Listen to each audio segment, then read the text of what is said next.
안녕하세요. 귀한 하나님의 자녀 여러분. 오늘 이 자리에 함께하신 모든 분들과 화면 너머에서 이 음성을 듣고 계신 모든 분들의 삶에 하나님의 크신 은혜와 평강이 넘치기를 기도합니다. 말씀을 나누기 전 잠시 여러분께 부탁드리고 싶은 것이 있습니다. 만약 오늘 이 이야기가 여러분의 마음에 작은 울림이라도 준다면 좋아요와 구독을 통해 이 은혜를 더 많은 이웃과 함께 나누는 일에 동참해 주십시오. 여러분의 작은 손길 하나가 어둠 속에서 길을 잃은 다른 영혼에게 희망의 빛을 전하는 귀한 통로가 될 수 있습니다. 여러분의 가정과 삶 위에 주님의 축복이 가득하기를 소망하며 이제 함께 말씀의 여정을 시작하겠습니다. 사랑하는 성도 여러분, 오늘 우리가 함께 나눌 이야기의 제목은 바로 하나님만이 푸실 수 있는 문제입니다. 우리는 살아가면서 수많은 문제와 마주합니다. 때로는 우리의 지혜로, 때로는 우리의 노력으로, 또 때로는 주변 사람들의 도움으로 그 문제들을 해결해 나가곤 합니다. 하지만 인생의 어느 순간 우리는 거대한 벽 앞에 서게 됩니다. 인간의 지식과 능력으로는 도저히 해결할 수 없는 오직 하나님만이 해결하실 수 있는 그런 문제들 말입니다. 우리는 종종 이런 순간들을 좌절과 낙심의 시간으로 여기곤 합니다. 하지만 하나님께서는 바로 그 순간들을 통해 우리에게 말씀하고 계십니다.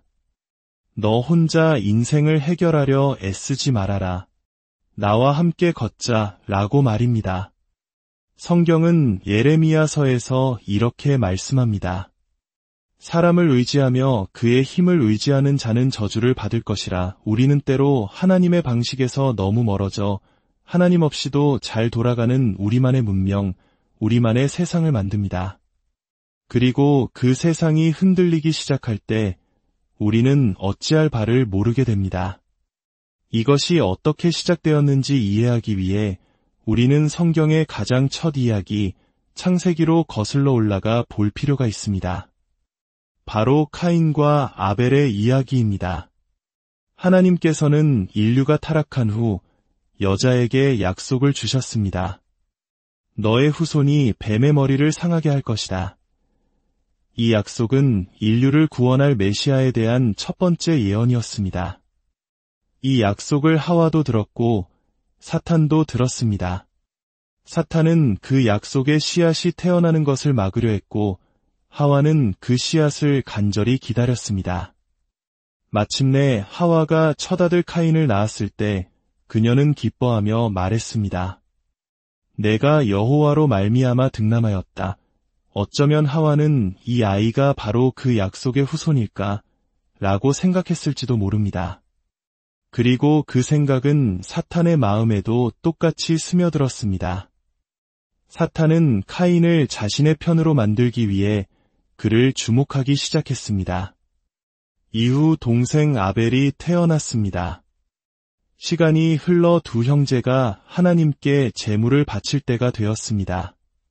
하나님께서는 아벨의 제물은 받으셨지만 카인의 제물은 받지 않으셨습니다. 바로 그 순간 사탄은 기회를 놓치지 않고 카인의 마음에 시기와 분노의 씨앗을 심었습니다. 하나님께서는 카인에게 경고하셨습니다. 내가 선을 행하면 어찌 낯을 들지 못하겠느냐. 죄가 문에 엎드려 있느니라. 죄가 너를 원하나 너는 죄를 다스릴지니라. 하나님께서는 죄를 하나의 인격체처럼 묘사하시며 사탄이 바로 내 문 앞에 엎드려 너를 노리고 있다고 분명히 경고하셨습니다. 그리고 너는 그것을 다스릴 힘이 있다고 말씀해 주셨습니다. 하지만 카인은 교만과 질투에 사로잡혀 하나님의 음성을 외면했습니다. 그는 동생을 죽였고 성경에 기록된 최초의 살인자가 되었습니다. 그리고 성경은 이렇게 기록합니다.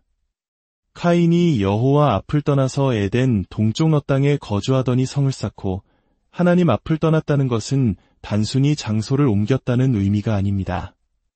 그것은 삶의 태도와 방향의 전환을 의미합니다. 카인은 더 이상 하나님은 필요 없어. 나 스스로의 힘으로 하나님 없는 문명을 건설하겠다고 결심한 것입니다. 이것이 바로 사탄이 처음부터 원했던 그림이었습니다. 하나님 없이도 인간이 충분히 살아갈 수 있다고 믿게 만드는 것, 그것이 바로 세상이라는 시스템의 시작이었습니다. 카인의 후손들을 통해 우리는 온갖 부패와 악이 퍼져나가는 것을 봅니다. 최초로 두 아내를 둔 사람도 그의 후손이었습니다. 이것이 바로 성경이 우리에게 너희는 이 세대를 본받지 말라고 경고하는 이유입니다. 세상의 방식은 우연히 만들어진 것이 아닙니다. 그것은 사탄이 카인을 통해 시작한 하나님 없이 살아가는 삶의 문화이자 시스템입니다. 이 시스템은 끊임없이 우리에게 속삭입니다. 너는 독립적으로 살아갈 수 있어. 내 힘으로 모든 것을 이룰 수 있어. 라고 말입니다. 그렇기에 우리 그리스도인들조차 삶의 벽에 부딪혔을 때 해결책이신 하나님께 달려가기보다 우울해하고 낙심하고 불안해합니다. 우리는 애초에 인간의 지혜만으로 인생을 살도록 설계되지 않았다는 사실을 잊어버립니다. 우리는 하나님의 통치와 다스림이 우리의 삶을 통해 나타나도록 이 땅에 하나님의 영광을 드러내도록 창조된 존재입니다. 그러므로 하나님만이 푸실 수 있는 문제를 만나는 것은 지극히 정상적인 일입니다. 때로는 하나님께서 우리에게 감당하기 힘든 짐을 맡기시는 것이야말로 우리를 향한 가장 큰 축복이자 신뢰의 표현일 수 있습니다. 이제 오직 하나님의 능력만이 해결할 수 있는 문제를 겪었던 한 여인의 이야기를 통해 오늘날 우리의 삶에 이 진리를 어떻게 적용할 수 있는지 함께 살펴보겠습니다.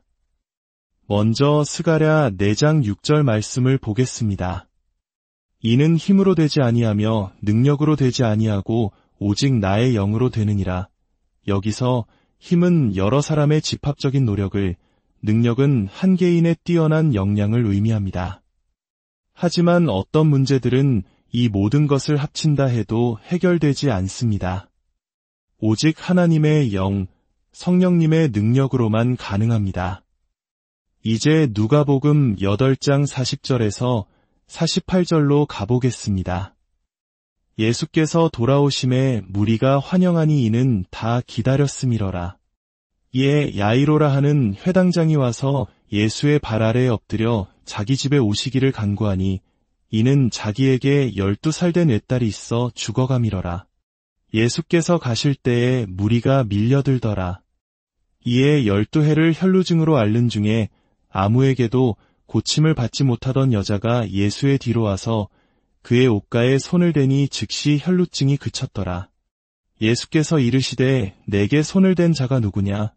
하시니 다 아니라 할 때에 베드로가 이르되 주여 무리가 밀려들어 미나이다. 예수께서 이르시되 내게 손을 댄 자가 있도다. 이는 내게서 능력이 나간 줄 알미로다. 하신대 여자가 스스로 숨기지 못할 줄 알고 떨며 나아와 엎드리어 그 손댄 이유와 곧 나은 것을 모든 사람 앞에서 말하니 예수께서 이르시되 딸아 내 믿음이 너를 구원하였으니 평안히 가라 하시더라. 이 놀라운 이야기 속에서 우리는 5가지 귀한 교훈을 발견할 수 있습니다. 첫째, 하나님만이 푸실 수 있는 문제는 종종 평범한 문제에 가면을 쓰고 찾아옵니다. 에베소서 6장 12절은 말씀합니다. 우리의 씨름은 혈과 육을 상대하는 것이 아니요 통치자들과 권세들과 이 어둠의 세상 주관자들과 하늘에 있는 악의 영들을 상대함이라. 어떤 문제들은 사람을 통해 혹은 현실적인 상황을 통해 우리에게 다가옵니다. 하지만 그 배후에는 혈과 육이 아닌 영적인 실체가 있습니다. 혈루증을 앓던 여인의 문제는 단순히 의학적인 질병처럼 보였습니다. 그녀는 수많은 의사를 찾아다녔습니다. 그러나 해결되지 않았습니다. 왜냐하면 그 문제의 근원은 인간의 영역을 넘어서는 것이었기 때문입니다. 우리도 마찬가지입니다. 다른 사람에게는 효과가 있었던 방법이 나에게는 통하지 않을 때 우리는 낙심합니다.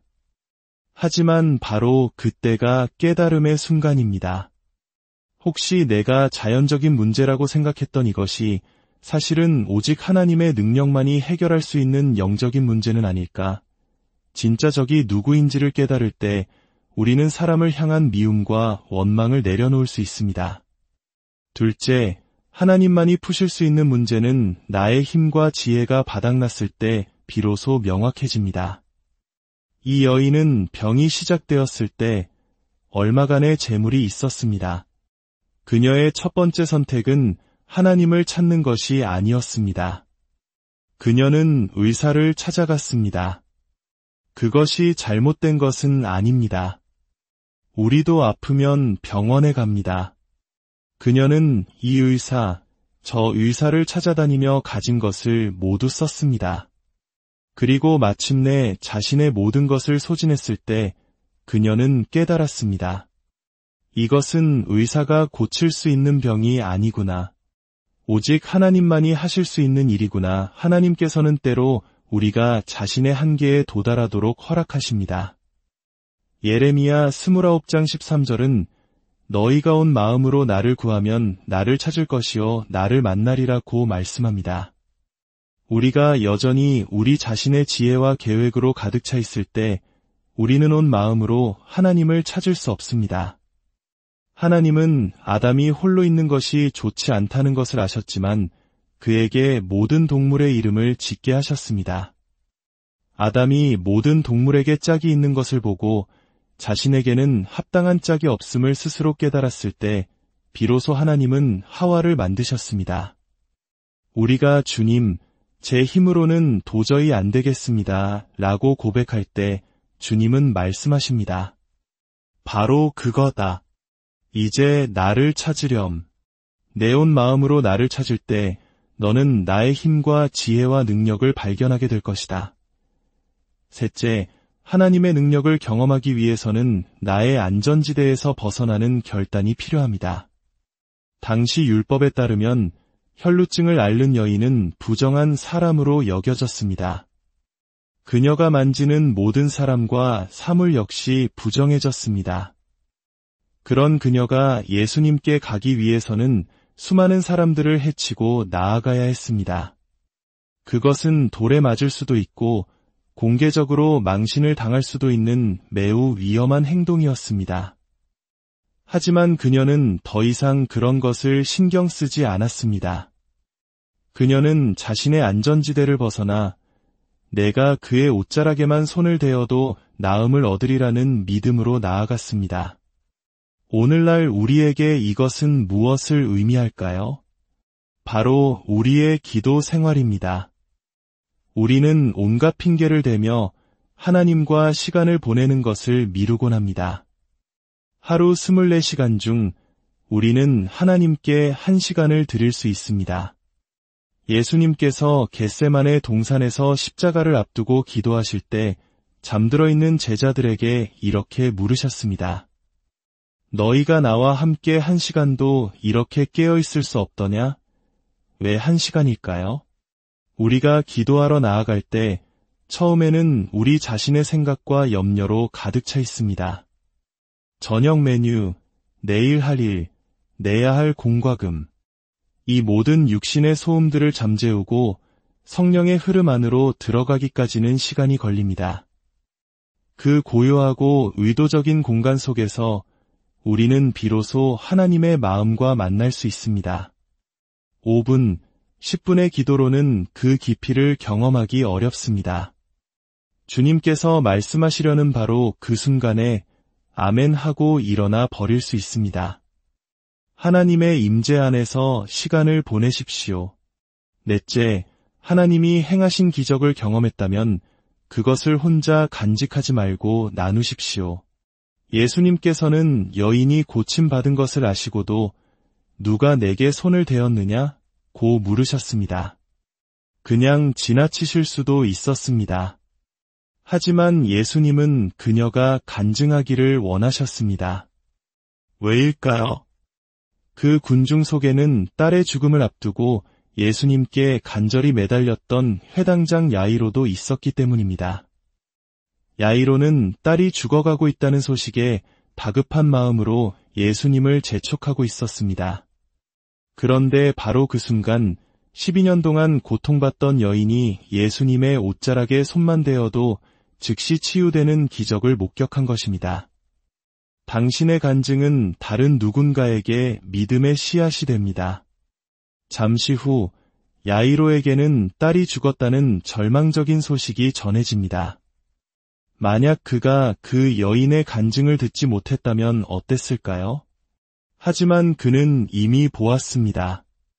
12년 된 절망이 한순간에 희망으로 바뀌는 것을 말입니다. 그의 딸도 12살이었습니다. 그 간증은 야이로의 마음속에 죽음조차도 이분 앞에서는 문제가 되지 않는다는 믿음을 심어주었을 것입니다. 당신의 이야기가 아무리 이상하게 들릴지라도 세상 어딘가에는 당신과 똑같은 이야기로 고통받으며 홀로 울고 있는 사람이 있습니다.